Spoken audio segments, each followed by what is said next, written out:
Olá, para você que está desperto, para você que está despertando. Você só pode ser despertado para a verdade pela própria verdade. Toda vez que você faz essa pergunta, o que é a verdade? De uma forma casual, é óbvio que não é assim que a resposta vai vir, E eu vejo muito isso, principalmente nas redes sociais, com frequência surge esse questionamento. Mas o que é a verdade? E quem sabe a verdade? E acontece que sim, algumas pessoas conseguem abranger porções maiores e cada vez maiores da verdade, porque elas transformam o foco da sua vida para essa busca.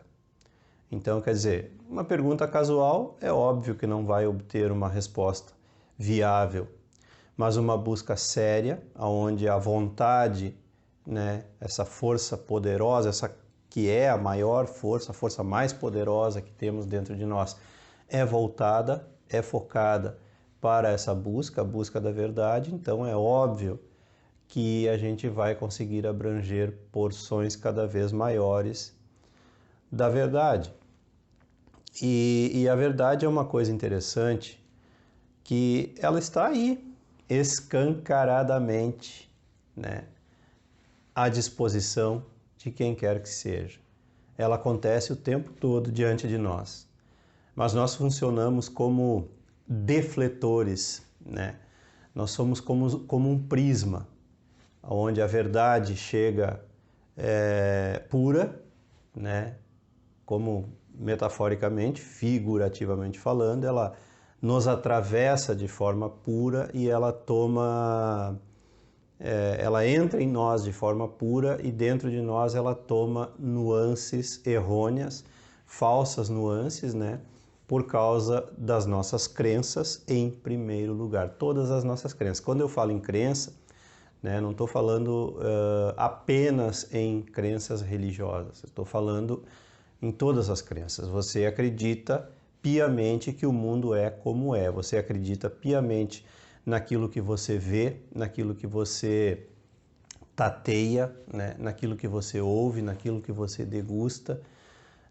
Enfim, você acredita nos seus 5 sentidos e duvida o tempo todo da sua intuição, que é praticamente o seu acesso, à verdade. A intuição é o acesso à verdade.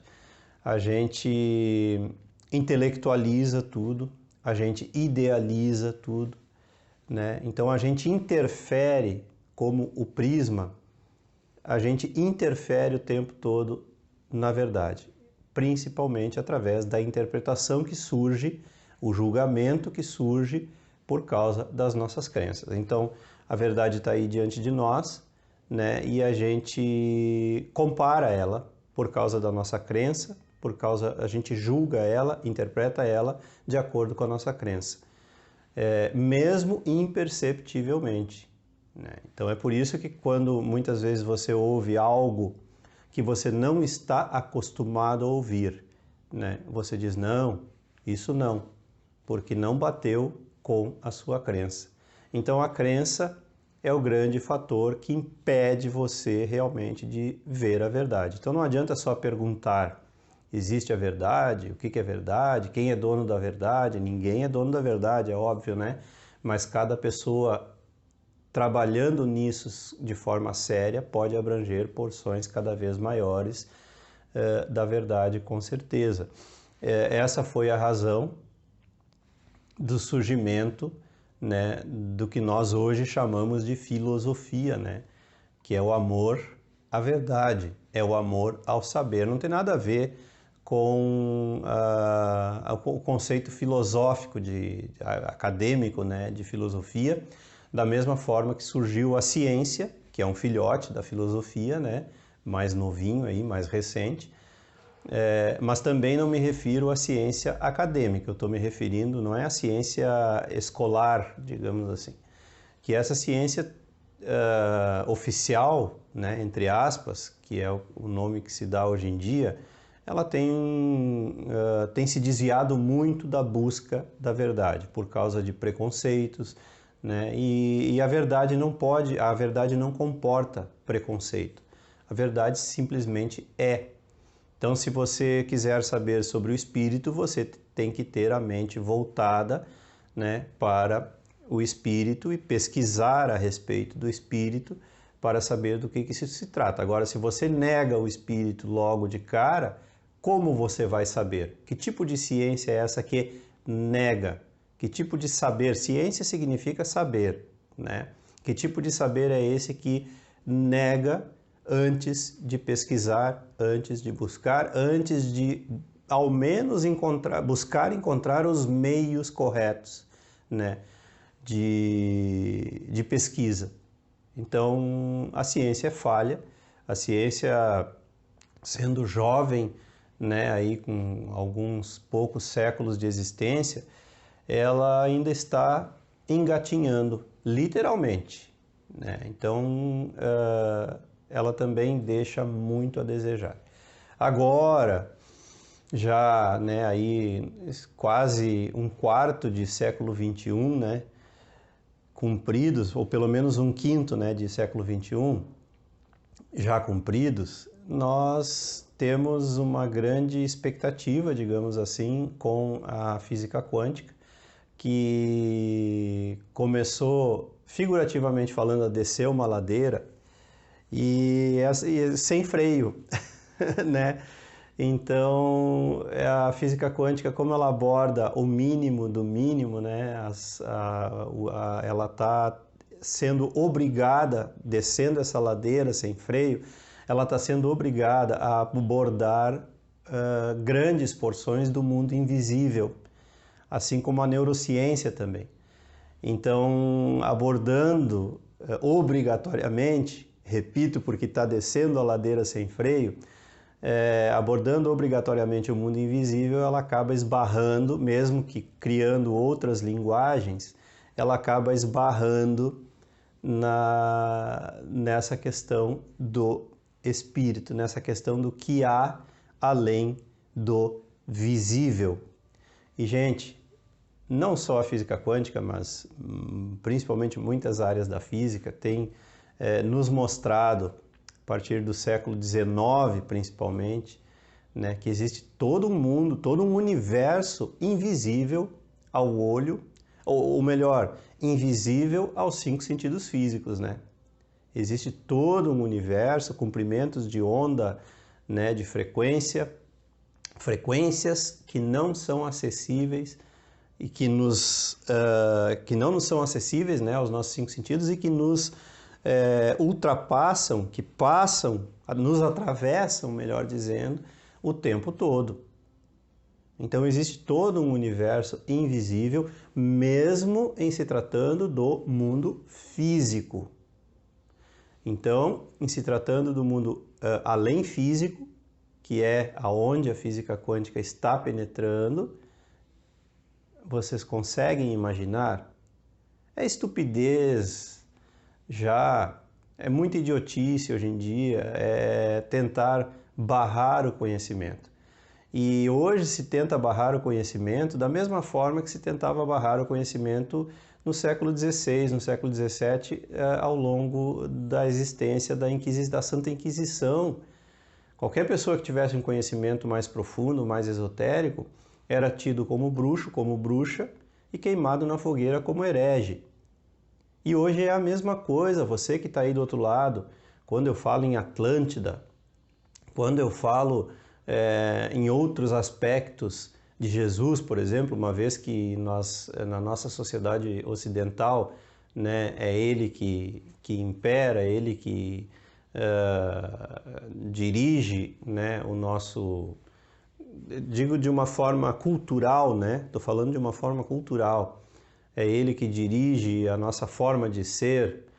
Se eu disser alguma coisa que está fora daquilo que você está acostumado a ouvir, você vai dizer, ah, isso não, isso é fantasia. Então, tudo aquilo que sai fora do conhecimento comum, se eu falo em reencarnação, não, isso é fantasia.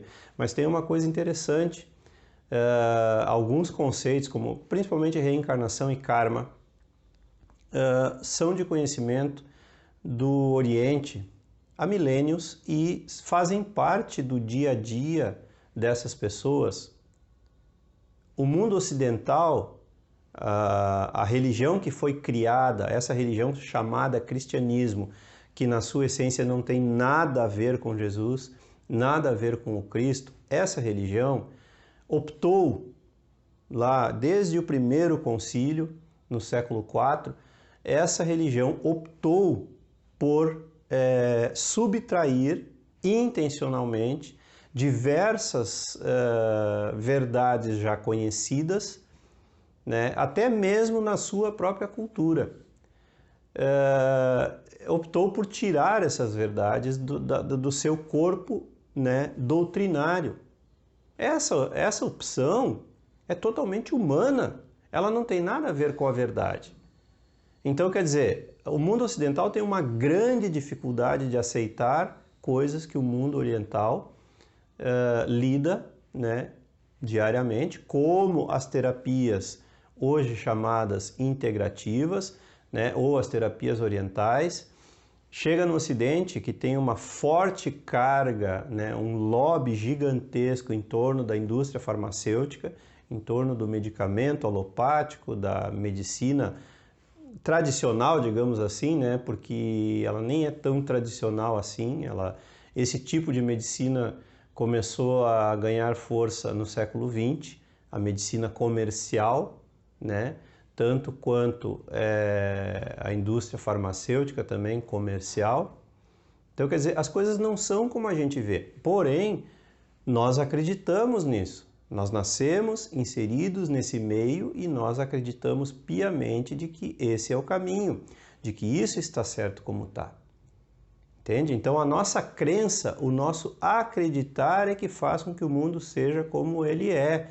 Que a gente acredita no sistema bancário, você acredita na Coca-Cola, você acredita no cheeseburger, no hambúrguer, você acredita no shopping center, você acredita na indústria do cinema, você acredita, pura e simplesmente, né? Você acredita nessa indústria chamada alimentícia, que nada mais é do que um engano, né? Você acredita no veneno que você consome todos os dias, que você coloca para dentro do seu corpo, e você acredita no modelo. Nesse modelo, você acredita na doença, né? Então você acredita nesse modelo onde você acha que você pode jogar tudo que é porcaria dentro do seu corpo, que depois vai ter um remédio, vai ter um médico ou uma médica, né, sentado atrás de uma mesa que vai te examinar, vai te mandar fazer exame, vai te dar medicamentos que vão te curar. Você acredita nisso, embora isso não seja verdade, porque a cura é uma coisa muito abrangente. O ser humano é saudável por natureza. Aí envolve, não é o tema hoje, mas aí envolve questões kármicas. Quando você perguntar assim, mas e a criança que nasce doente ou aquele que tem uma doença crônica? Daí envolve questões kármicas, né, que numa outra oportunidade a gente fala. Então, quer dizer, você acredita no modelo tradicional aí que está colocado diante de você, né? E você não consegue ver, tanto que quando eu falo para você que você é saudável, que a sua natureza é a saúde, que a doença é um erro de interpretação da humanidade, isso soa tão estranho que você vai refutar o que eu estou falando, porque você não está acostumado a ouvir isso. Só por isso, só porque você não está acostumado a lidar com a verdade. Então você refuta, você diz, não, isso é fantasia, né? Isso é balela. Quando é o oposto, balela é você achar que a doença é normal. Desde principalmente do século XIX e com intensificação no século XX, nós fomos treinados, nós estamos sendo treinados, que é isso que significa ser doutrinado. Nós estamos sendo doutrinados a acreditar nesse modelo, que é ingere veneno, né? Gordura e toda porcaria, tudo lixo, né? Refrigerantes, açúcar pra caramba, né? Principalmente o açúcar refinado, que é veneno puro, injetado, né? Ingerido, melhor dizendo, e a gente, né, ingenuamente aceita e acredita. Começa a vida já ingerindo veneno, então passa, muitas vezes desperta no meio do caminho e para. Na maioria das vezes vai até morrer. Dependendo aí de diversos medicamentos na velhice, né? Para manter a saúde, o que é uma mentira, porque o medicamento não mantém a saúde, o medicamento mascara a doença, né? Não estou falando contra o medicamento porque ele tem a sua função, né? Ele tem a função de bloquear a dor até que você descubra a cura, mas só que a gente para por aí, a gente não vai atrás da cura. Então nós vivemos na ilusão, né? Nós acreditamos na mentira que é colocada diante de nós. Então esse é o oposto de viver em busca da verdade. Quando o verdadeiro sentido da vida é viver uma vida dedicada à verdade. Dedicar a vida à verdade é o sentido de uma existência humana para você aí que tanto quer saber qual é o sentido da vida, né? No fundo, o sentido da vida é viver, porque só assim você vai encontrar a verdade, só vivendo atentamente, tornando-se uma pessoa meditativa, que é aquela que observa aquilo que está acontecendo em si e no seu entorno o tempo todo. Só assim você vai estar vivendo a vida. E é importante ressaltar nesse contexto, né, de dúvidas e confusões e dissimulações em torno da verdade, em torno do que as coisas realmente significam, que não existe religião superior à verdade. E aqui não estou falando de organizações religiosas, porque as organizações religiosas têm interesses obscuros, que nem tão obscuros assim, que todo mundo sabe que envolve sempre o dinheiro. Então, mas não é só isso. Envolve o controle, envolve a mistificação, a mitificação, né? E quando você está em busca da verdade, vai encontrando a verdade, tudo se torna desmistificado e desmitificado. O próprio mito se torna compreensível, o próprio mito vem à luz, tudo aquilo que está escondido dentro de todos os mitos da humanidade, todas as histórias míticas, Adão e Eva, enfim, só para citar um exemplo aí para você lembrar o que é mito, né? Hércules, enfim, para você lembrar o que é mito. Todo mito, quando vem à tona, né, quando você está desperto e buscando a verdade, se torna compreensível. A criação do mundo, a Gênesis, toda essa história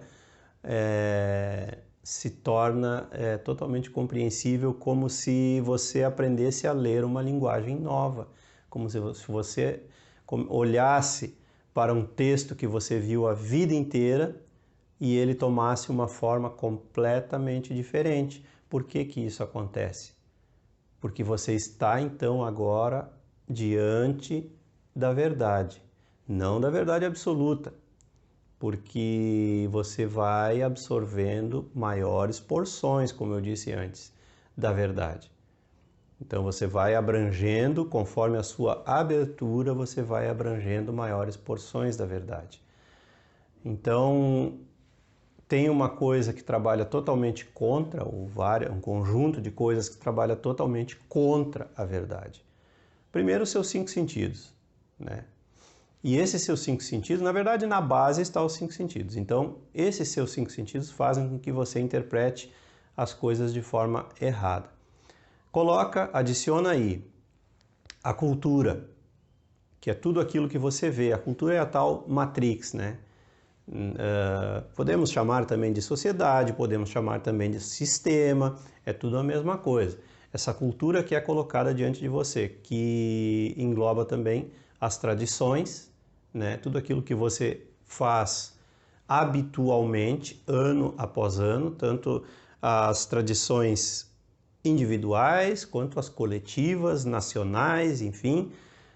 Tudo isso impede você de ver a verdade. Os rituais, os dogmas religiosos, e na base de tudo, né, está a crença, porque os seus 5 sentidos fazem com que você acredite, né, de forma errônea naquilo que está colocado diante de você, figurativamente falando. Então, tudo que você vê com os sentidos físicos o impede de ver a verdade, mas ela está aí, bem diante de você. E ela é mutável, ela não está contida numa palavra. Aquele que tenta explicar a verdade está mentindo, sempre. Porque a verdade não pode ser explicada, ela só pode ser vivenciada por mim, vivenciada por você, por qualquer pessoa. Ela só pode ser vivenciada. É um caminho trilhado solitariamente. O que pode acontecer é alguém indicar o caminho. Mas ainda assim, somente quando você percorrê-lo é que você vai saber se era realmente verdade ou não. E é por isso que a gente entra tanto no papo, né, na conversa, a gente cai na lábia de tantas pessoas que mascaram a verdade, que falsificam a verdade. Porque a gente não está disposto, nós temos preguiça de vivenciar, preguiça de caminhar. Esse é o grande mal da humanidade. Já foi dito há tempos atrás que um dos grandes pecados, entre aspas, né? Pecado é um erro de interpretação, é isso que significa a palavra. É algo que faz mal para você e somente para você. É a preguiça. Esse é de todos, na minha visão, é o maior pecado. Quando você tem preguiça de ser. Quando você acredita no que os outros falam, quando você aceita no que os outros falam, inclusive nos livros, gente. Quando você simplesmente aceita. Também você vai chegar um momento na sua vida em que você vai dar um tempo para os livros e você vai dizer, agora é comigo. Agora eu quero saber. E se esse tempo não chegou ainda, é uma questão de prestar atenção. Por que esse tempo não chegou ainda? Talvez você esteja recém começando, mas e você que já está há tanto tempo, às vezes 20, 30 anos, lendo, sem parar e aceitando aquilo que você lê sem vivenciar. Tem que haver um equilíbrio em tudo. A verdade só pode ser encontrada no caminho do meio. E também não é errôneo se dizer que não há caminho para a verdade, porque a verdade é o caminho. A própria verdade é o caminho. O que te impede de ver a verdade? As tuas crenças, o teu acreditar. Não acredite mais, não acredite no que você está vendo, sentindo, cheirando, degustando. Sentindo no sentido de tatear, né? Joga tudo isso fora. Não acredite mais naquilo que te ensinaram. Drasticamente, radicalmente. Se você não fizer isso radicalmente, você nunca vai encontrar realmente a verdade por trás de tudo isso que você vê. Tem que ser drástico. Tem que barrar tudo aquilo que você já aprendeu. Isso não serve mais. Você está entrando, é como se você estivesse apegado. Para quem já passou aí pela adolescência, sabe o que isso significa. Quando a gente está passando da adolescência para a idade adulta, a gente traz um monte de lixo, que são as crenças da adolescência, para durante essa transição que dura relativamente bastante ou pouco tempo para cada pessoa. Então, nessa transição, a gente traz um monte de lixo da adolescência para a fase adulta. E agora está acontecendo a mesma coisa com você. Você está trazendo um monte de lixo, de crenças, você está se tornando uma pessoa espiritualmente madura, isso é o despertar, mas você está trazendo todo esse lixo, então tudo aquilo que você lê, tudo aquilo que você assiste, né, tudo aquilo que eu falo, que outros falam, Você tenta entender como o lixo agregado, com os velhos conceitos de certo e errado, com os velhos conceitos, com as velhas crenças, você está tentando interpretar, quando, para perceber a verdade, você não pode interpretar, você não pode comparar. Você precisa aprender através da meditação, através do autoconhecimento, você precisa aprender a não interpretar, a não julgar nada nem ninguém. Essa é a grande sacada para você começar a perceber a verdade diante de você. Não julgar, não interpretar, abandonar as crenças, todas, uma por uma. A palavra correta seria sublimar as suas crenças, que é a mesma coisa que sublimar o ego, que sublimar a mente. E era isso. Se você gostou, curta e se inscreva no canal. Não esqueça de ativar aí o sininho para receber as notificações e as novidades diárias. Dá uma olhadinha nos cursos ali para ver se tem algo que te interessa. Contribua com o canal, a sua contribuição é muito importante, e compartilhe e divulgue os vídeos com seus amigos e aqueles que você gosta. Um grande abraço e até a próxima!